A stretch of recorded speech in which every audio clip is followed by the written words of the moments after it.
Hi, this is Ambika, Department of AIML. We are going to discuss about iterative model.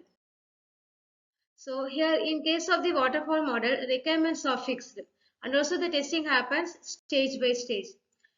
If user want to change after the first version is released, so we need to go for the iterative and incremental development.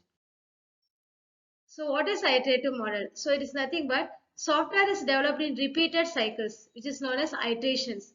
Each iteration phases involves design, implementation, testing, and review. Here the product improves progressively. Key characteristics. Repeated development cycles. That is, the software development cycle will be repeated if any changes are there in the requirements. Next one is the early working versions. Continuous feedback. Risk reduction will be there for the iterations. Alpha or beta versions. So if you consider the earlier versions, there are two types, alpha version or beta version. In alpha version, it is nothing but the first phase of the formal testing. Here the software will be incomplete and it will be tested internally by the development team to find out the errors. Beta version. So it is a pre-release version. It follows the alpha stage. So here it is generally feature complete and also it contains some bugs. So when the beta is released for the real world users, it will be tested, feedback will be collected, and also usability testing will be done before launching the software which is developed. Iterative model. So iterative model is nothing but it is a simple implementation of the subset of the software requirements. That is, only a part of the requirements will be taken and it will be implemented using the SDLC lifecycle. So after the release of the first version, if any improvements are needed or if the requirements changes, then the SDLC lifecycle will be repeated until the improvements are enhanced. So at each iteration, design modifications will be made and some new functional capabilities can also be added.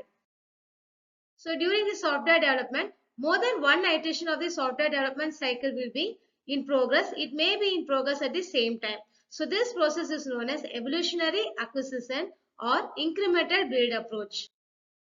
So this is the phases for the iterative model: requirement analysis, design, testing, implementation, and then review. So while doing the review, so if there are any requirements are to be changed, then the cycle will be repeated. So this comes under the iterative model process.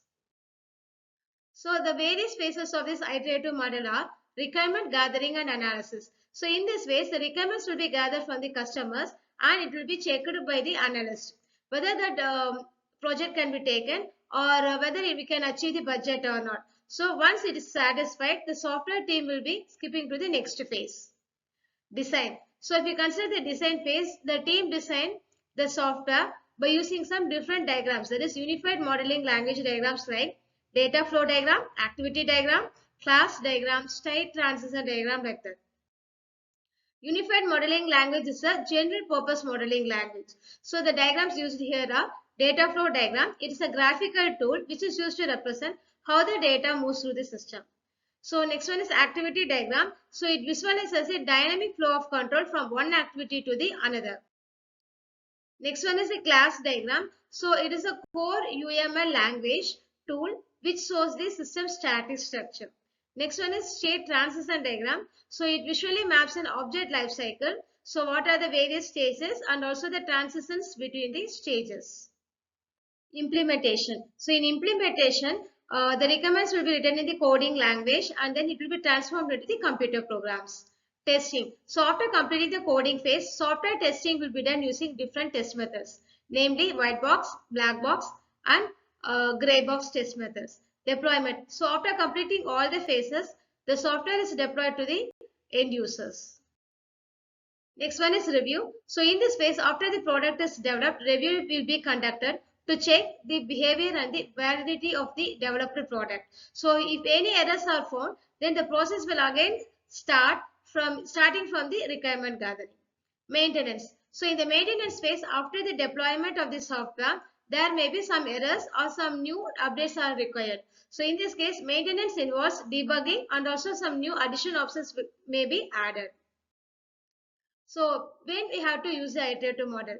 So here, when the requirements are defined clearly and easy to understand, we can use the iterative model.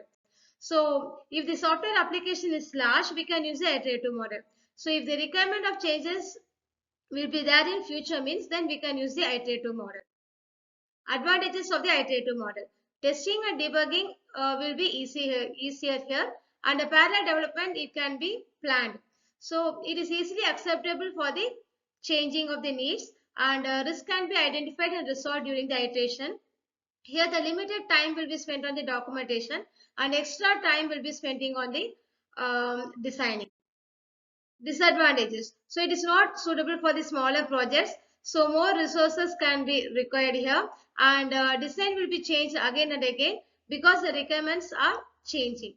And this requirement change it can also cause the over budget. So here the project completion date will not be confirmed because the requirements are often changing. Thank you.